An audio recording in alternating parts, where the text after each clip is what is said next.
Captain John Reeves stood straight-backed in the great Galactic Council chamber. The circular room stretched high above him, with seats rising in circles where hundreds of alien representatives watched.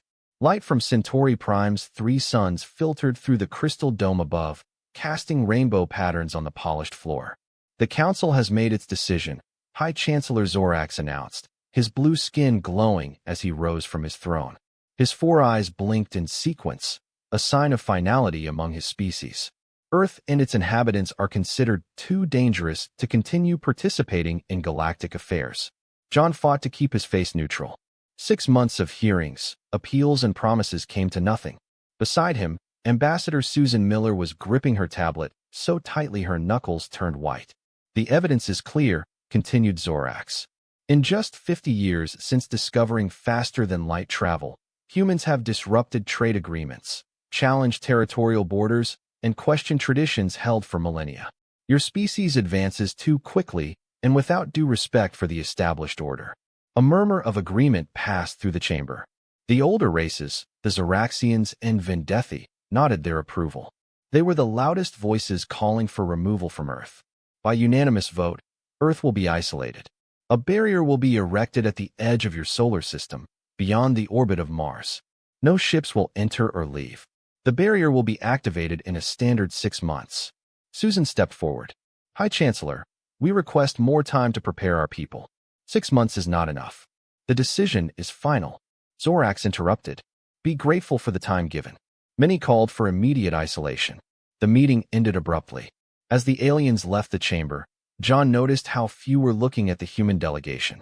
50 years of partnership erased as if it never happened. They are afraid of us, whispered Defense Minister William Carter, a tall, gray-haired man with piercing eyes. They realize how quickly we have achieved technology that took thousands of years to develop. Susan shook her head. It doesn't matter why. 3 billion people are about to be cut off from the stars. John followed them to a small side room where they could talk privately. The walls were soundproof against even the most sensitive alien hearing. It's time for the Exodus plan, Carter said, his voice low but urgent. Susan looked alarmed. Colony ships. They are not ready. They will have to be, John replied. We have 6 months to get as many people out as possible. Carter activated a secure display on his wrist device. It showed a map of the galaxy with several routes marked in red, all leaving the Council space. Our deep space probes have found these star systems outside the Council's territory. We believe they contain habitable planets. John studied the map.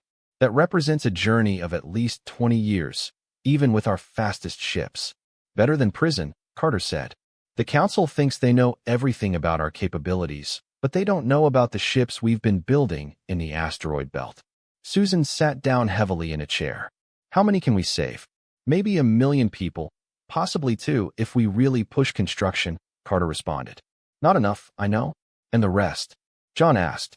We tell them we'll be back, Susan said firmly. And we will. Once we establish colonies and increase our strength, John nodded slowly.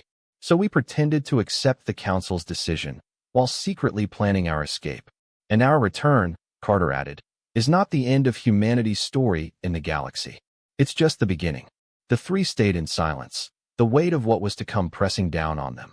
Outside the window, alien ships filled the sky, their lights flickering against the darkening day. Soon, the Earth would be alone. They think they're holding us back, John said finally, but they're just forcing us to find our own way. Susan's expression hardened with determination. So let's take a path they never expected. Project Director Karen. Wright walked through the massive underground hangar beneath the Nevada desert. Around him, thousands of workers crowded onto colonial ships like ants. The noise was deafening. Weld, hammer, scream. But to Karen, it felt like hope. We have already modified the life support systems on 30 ships, reported his assistant, Jack Powell. He struggled to keep up with her quick steps. The other 20 will be ready in 3 weeks. Karen nodded. And the cryogenic sleep chambers, with 98% efficiency. We can put half of the passengers into deep sleep to conserve resources. For months have passed since the Galactic Council's decision. On the surface, Earth's governments have publicly accepted their fate. Diplomatic meetings continued. The foreign delegations were received with smiles and assurances of peaceful compliance. But underground, In secret installations across the planet, humanity prepared to escape. And the selection process? Karen asked as they entered the command center. Screens covered the walls, showing progress reports from similar installations in China, Russia, and Brazil. Jack grimaced. This is the hardest part. How do you choose who leaves and who stays behind? Not us, Karen replied. The lottery system is the only fair way. World governments agreed. Every human being would have an equal chance of being selected for the exodus. Scientists, doctors, and engineers were the only exceptions, carefully distributed among ships to ensure each ship had the skills necessary for survival. In the center of the rooms was a holographic display of the solar system. A thin red line marked the planned position of the Council barrier. Our latest information suggests they are already assembling the barrier generators, said General Chris Baker, joining them at the expo. His uniform looked impeccable, even though he had been working for 20 hours straight. We need to launch within 6 weeks, not 2 months. Karen felt her stomach tighten. The ships on the other side of the asteroid belt will not be ready. So we'll launch with 45 ships instead of 50. Chris said firmly, better than losing them all. Karen couldn't argue with that. She touched a control panel, and the hologram dimmed to show the planned routes. 5 different paths, each leading to a different star cluster beyond Council space. The probes returned promising data from the Orion sector, she said. At least 3 potentially habitable planets. 20 years is a long journey, Jack said calmly. Karen looked at him. We planned it. Ships are essentially moving cities. Children will be born, grow up, and have children of their own before we reach our destination. Outside the command center, a bell rang, signaling the shift change. Through the window, Karen watched as workers left their posts and were replaced by new crews. Many had families that had not been selected in the lottery. They worked knowing they were building ships they would never board. That night, Karen sat alone in her office, going through the passenger list. 1,200,000 people. That's how many they could save. The rest, almost 3 billion, would remain on Earth. The official story was that the ships would establish a colony within the solar system, safely until behind the barrier. Once established, they would return for more people. It wasn't entirely a lie. They would return someday, although not as quickly as people expected. His screen flashed with a message received from President Howard. It was brief. The construction of barriers is accelerating. Council ships increase patrols. Start closing the window. Start the final countdown. Karen closed her eyes for a moment. Then she pressed the emergency alert button. Across the planet, in hidden facilities and underground hangars, the final phase began. It was time for humanity to escape into the darkness of space, unknown to its galactic jailers. Silence the match had begun. Chief Engineer Alan Foster wiped sweat from his brow as he crawled through the narrow maintenance tube of the colony ship Defiance. The ship had been traveling for 18 years and systems were beginning to fail more frequently. Give me the wrist lock. He called his apprentice, a young girl named Maria, who had been born during the journey. Maria handed him the tool. Is it the coolant regulator again? Alan nodded. 3rd time this month. We are taking these ships beyond what they were designed for. The challenge was one of the 42 remaining ships traveling in loose formation through unknown space. They have lost 7 ships over the years, 3 to steering failures, 2 to micrometeorite collisions, 1 to a mysterious radiation burst, and Perseverance to a catastrophic system failure just 6 months ago. When Alan finished the repairs, he and Maria went to the center of the ship. The Gauntlet, like all colony ships, was built in a circular design. The outer ring rotated to create artificial gravity. The central hub housed the command center where Captain Linda Morris oversaw the ship's operations. How bad is this? Linda asked as Alan entered the command center. We can keep it running, Alan replied. But I had to cannibalize parts from secondary systems. Our margins are getting thinner. Linda nodded gravely. At 53, she was 35 when the trip began. His once brown hair was now mostly gray. Dr. Powell wants to speak with you. She is into hydroponics. The hydroponic bay occupies a large portion of the ship's central ring.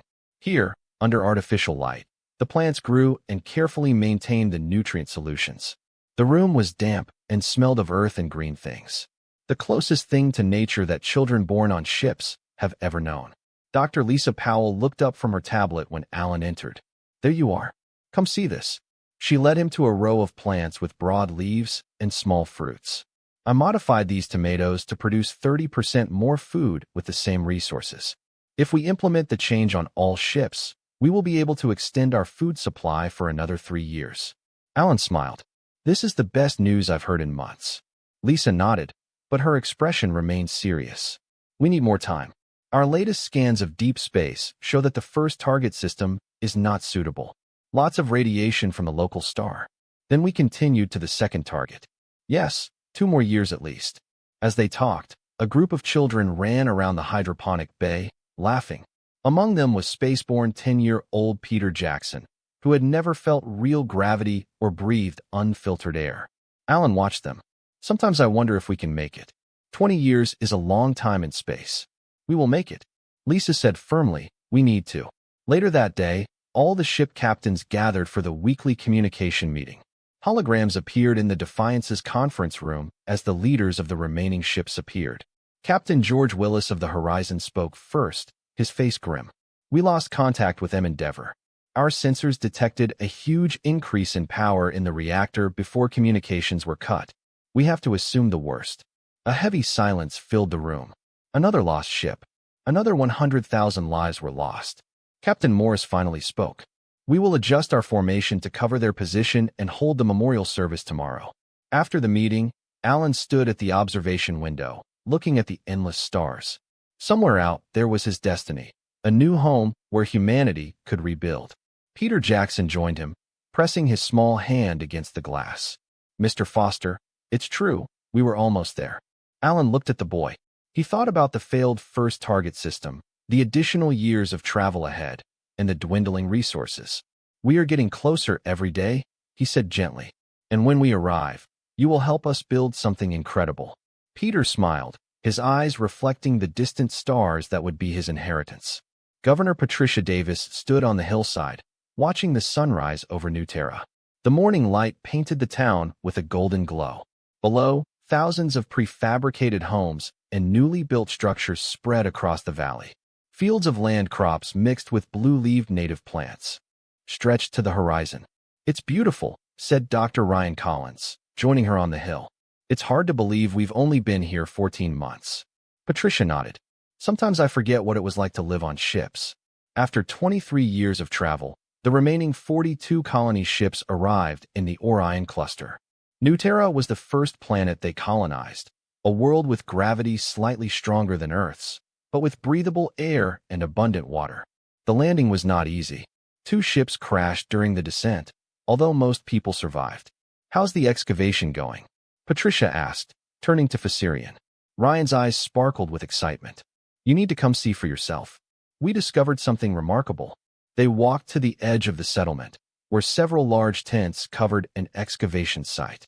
Workers carefully removed soil from what appeared to be a metal structure buried in the ground. We found him 3 days ago, Ryan explained as they entered the main tent. At first we thought it could be or deposits, but it is clearly artificial. In the center of the tent was a partially excavated door. The metal had a bluish tint and showed no signs of rust or decay despite having been buried for thousands of years, Ryan estimated. Did you open it? Patricia asked. Ryan shook his head. We wanted to document everything first, but now we're ready. He gestured to his team, and 2 workers carefully inserted tools into a seam in the door with a soft hiss. The door opened, revealing a passage that led underground. Patricia and Ryan exchanged glances before entering. The lights turned on automatically when they entered, illuminating a long hallway. Self-powered after all this time, Ryan whispered in awe. The hallway led to a large chamber filled with equipment unlike anything they had ever seen. Sleek consoles lined the walls, and in the center was what appeared to be a 3-dimensional map of the star system. It's a control room of sorts, Ryan said, running his hand over a console. To his surprise, it lit up at his touch and is still operational. In the following weeks, more facilities were discovered throughout New Earth and on other planets that humans had begun to settle on. Research teams have found similar structures on all 7 worlds they have claimed in the Orion cluster. In the settlement's main hall, Patricia addressed the assembled colony leaders. Dr. Collins and his team have made significant progress in understanding they are from the technology we found, she announced. We now believe that these worlds were once home to an advanced civilization that disappeared approximately 15,000 years ago. Ryan stepped forward with a small device in his hand. This is a data storage drive that we recovered. It contains scientific knowledge far beyond our current level. We've already used it to improve our energy systems and start manufacturing new materials. A murmur ran through the crowd. Steve Mason, shipyard team leader, spoke. With this technology, we could build ships capable of returning to Earth within a decade, not the 30 years we previously estimated. Patricia nodded. That is our priority. We promised to return to help those left behind, and now we can do so sooner than we dreamed. Later, as Patricia reviewed the construction plans for the new shipyards, she paused to look at a map of their growing settlement. The human population across all 7 colonies has reached 1.2 million, with more births every day. They found more than just a new home. They discovered the means to create something greater than they ever imagined. The Galactic Council thought they were holding us back, she said softly to herself. In this announcement, they handed us over to our true inheritance. Commander Eric Moore stood on the bridge of the Horizon rescue ship, the first vessel built using recovered alien technology. The spacecraft made the journey from the Orion cluster to the Salt system in just 7 months, instead of the more than 20 years of the original exodus. We are approaching the barrier position, said Navigation Officer Julia Banks. The sensors do not detect energy readings where the barrier should be. Eric frowned. That's not right. Scan again. I've done that, sir. There is nothing there. It has been 50 years since humanity fled Earth. After discovering ancient technology and establishing prosperous colonies, they built a fleet of ships to fulfill their promise, to return and rescue those left behind. Proceed with caution, Eric ordered. Full stealth mode. Horizon and its companion ships slowly moved towards Earth. As they approached Mars, they detected debris, remains of satellites, and what appeared to be parts of spacecraft. Sir, I'm picking up a transmission, said Communications Officer Ben Riley. It's weak, but it's using an old Earth frequency. Broadcast it, said Eric. A voice crackled over the speakers, stopping between words. Any human recipients? This is the Earth's resistance. Sector 12. Need for survivors. Eric exchanged glances with his second-in-command, Lucy Winters. Answer them. After establishing contact, the fleet was directed to a hidden base on Earth's moon. There, they found something they never expected. A small colony of survivors living in underground facilities. Samantha Hayes, leader of the Earth Resistance, found them in the airlock. She was thin, with hard eyes that had seen much suffering. We thought you would never come back, she said simply. In the lunar base meeting room, Samantha explained what happened after the Exodus fleet left. The Galactic Council maintained the barrier for 5 years. Then one day it just disappeared. We thought it was a good sign. His voice turned bitter. It wasn't. They attacked 3 days later. Wholesale. Eric couldn't believe what he was hearing. The Council attacked Earth. Samantha nodded. They said Earth violated quarantine by sending the ships away. They knew about the Exodus fleet. They decided to make an example of us. She activated a holographic display showing Earth. Large areas of the planet were dark, dead zones where nothing grew. They used weapons we had never seen before. Billions they died in the first week. Those who survived scattered, went underground. We have been fighting for decades with everything we could salvage. Eric felt bad. How many survived? Maybe 30 million spread across bunkers and hidden bases. Some on Earth. Some here on the moon. Some on Mars. Lucy leaned forward. The Council runs. They simply destroyed the Earth and left. Not exactly, Samantha said. They maintain orbital stations to ensure we don't rebuild our technology. They have ground patrols and large ruins. But mostly, they think they won. They no longer consider us a threat. She pulled out a data crystal and placed it on the table. We have been gathering information for 45 years. Survivors who escaped Earth infiltrated the Council worlds. We mapped their territories, their defenses, their weaknesses. It's all here. Eric took the crystal. You are planning revenge. Samantha's eyes lit up. We are planning justice. The next day, rescue fleet buses began evacuating survivors from the lunar base. Similar operations have begun in hidden locations across Earth. The plan was to bring as many people as possible back to the Orion cluster colonies. As Eric watched the survivors board, many emaciated and sick from years of hardship, he made a decision. This rescue mission would become something more. The ships of the Orion fleet carried technology the Council had never seen. They had the element of surprise. "Commander," Lucy said, interrupting his thoughts. "The first evacuation groups are loaded. 6 more locations for Geo," Eric nodded. "Start casting. And Lucy, contact the Orion Confederacy. Tell them we're not just bringing survivors home. What else are we doing? We will make the Council pay for what they did to Earth." Admiral Laura Griffin studied the holographic display, showing the Xeraxian colony world of Vega Prime. The planet glowed blue-green in the center of the war room aboard his flagship, the Artemis. Its defense network is focused on conventional attack vectors, she explained to her officers. "They have no idea that we can approach using the predecessor jump technology." It has been 6 months since the rescue fleet returned to the Orion cluster with the survivors from Earth. The stories they brought of the Council's betrayal and Earth's destruction united the human colonies in anger and determination. But Griffin convinced the Confederacy's leadership that direct revenge would be costly and potentially devastating. "We don't fight the way they expect," she said. "We don't fight the way they taught us." Nathan Spencer, once a civilian programmer and now head of electronic warfare, pointed to several points on the hologram. "We identify these communication relay stations. If we can get our devices onto them, we can monitor all Xeraxian military communications in the sector." Griffin nodded and began the operation. Throughout Galactic Council space, strange events began to occur. On Vega Prime, the Xeraxian defense network suddenly went offline during a routine test. By the time it was reactivated, small stealth ships had already departed, leaving behind nearly undetectable monitoring devices. On the trading posts of Vendethi, shipments of valuable technology have mysteriously disappeared, only to reappear on remote colony worlds that have been kept deliberately underdeveloped by the Council. The Kerosian Mining Guild discovered that their production records had been altered, hiding the fact that 20% of their ore was being diverted. When they reported the discrepancy to the Council, they were accused of fraud and heavily fined. "The Council is beginning to fracture air," reported Griffin's intelligence chief, Paul Warren, 3 months into what they called the Dark War. Several smaller races filed formal complaints against the older species. Griffin happily reviewed the reports and our other projects. Proceeding as planned, we made contact with 14 subjugated worlds. They are very interested in the technology we offer. The pattern continued for nearly 2 years. Human ships, using transportation methods unknown to the Council, attacked without warning and disappeared just as quickly. They never attacked civilian targets and never took lives unnecessarily. Instead, they focused on disrupting the Council's power structures, communications systems, and economic controls. Remote colonies suddenly found themselves with advanced technology that freed them from dependence on the Central Council worlds.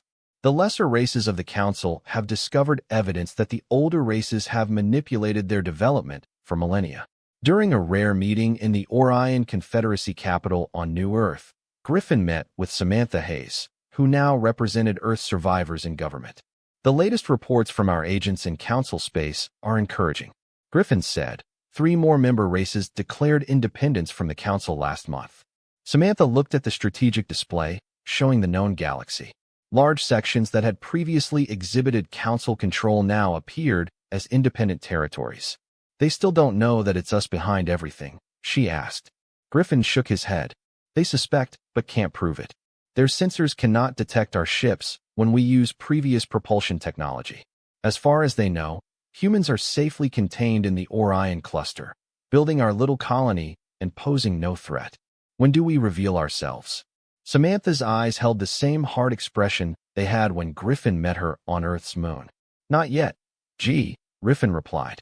"Each month, more Council worlds fall apart. Each month, their power weakens while ours grows stronger. We are dismantling their empire piece by piece, and they don't even realize who is doing it." Samantha nodded slowly. "They thought they could break us. Instead, we are breaking them."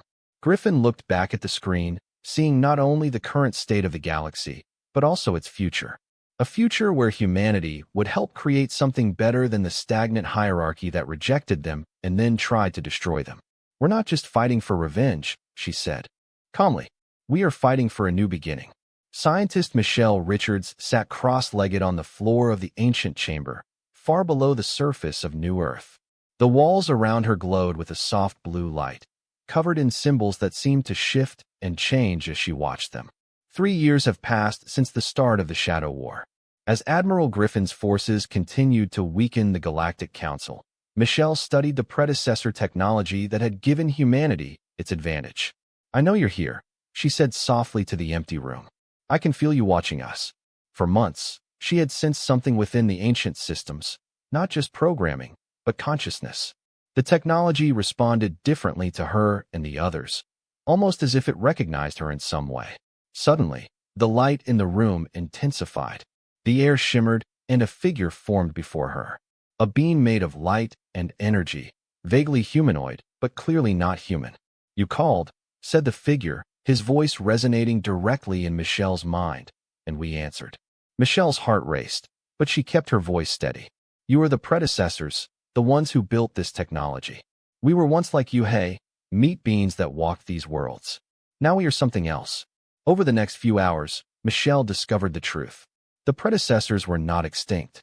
They have evolved beyond physical form. Thousands of years ago, they also faced prejudice from the older races who now lead the Galactic Council. They feared our rapid advance, the being explained, just as they feared theirs. But instead of fighting, we choose to transcend. We leave our technology as a legacy for anyone who follows our path. "Why choose us?" Michelle asked. "We don't choose. Technology responds to compatible minds, with creativity, adaptability, and capacity for growth. You found us because you were ready." When Michelle presented this discovery to the Confederation's leadership, reactions were mixed. Some feared contact with such advanced intelligence. Others saw the tremendous opportunity this represented. Fleet Admiral Daniel Harrison was one of the first to understand the implications. If predecessors faced the same prejudice as us, then the Council has been suppressing advancement for millennia, he said during the emergency session. "This is no longer just about Earth. It's about freeing the entire galaxy from stagnation." Michelle nodded. "The predecessors offered to guide us, to teach us how to use their technology to its full potential. They believe we can succeed where they choose not to try. Create the galaxy where advancement is celebrated, not feared." Under the guidance of predecessors, human technology leaked out. Ships became faster and more powerful. Communication systems reached the entire galaxy instantly. Energy production increased tenfold.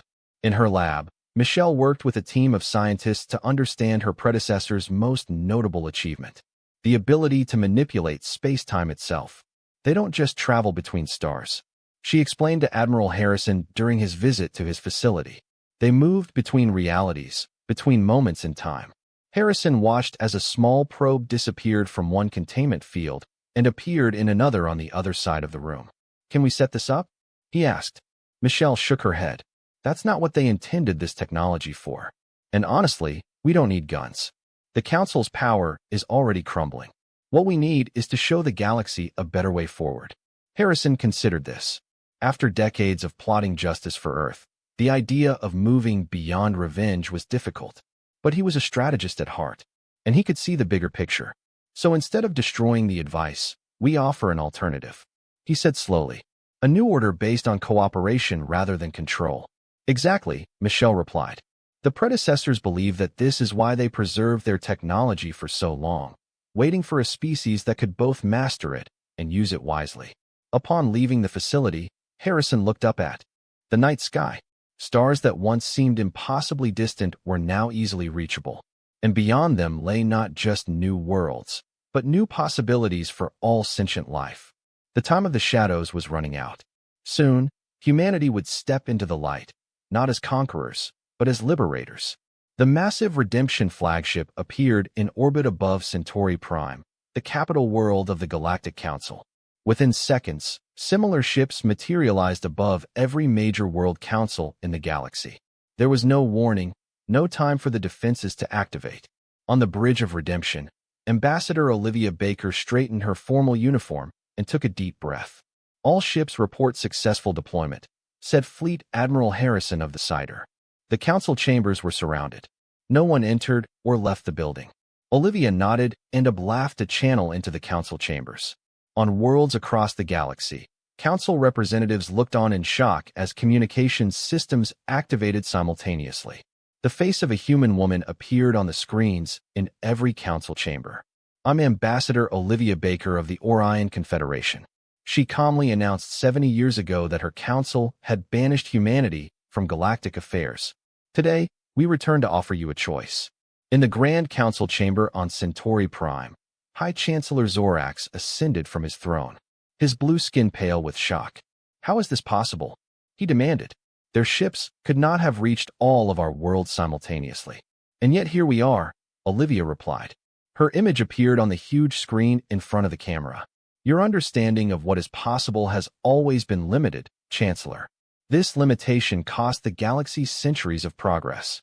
Admiral Harrison advocated a show of force, a demonstration of the weapons they now possessed that could disable entire defense systems without harming civilians. But the Confederacy's leadership chose a different approach. "We know what you did to the Earth," Olivia continued.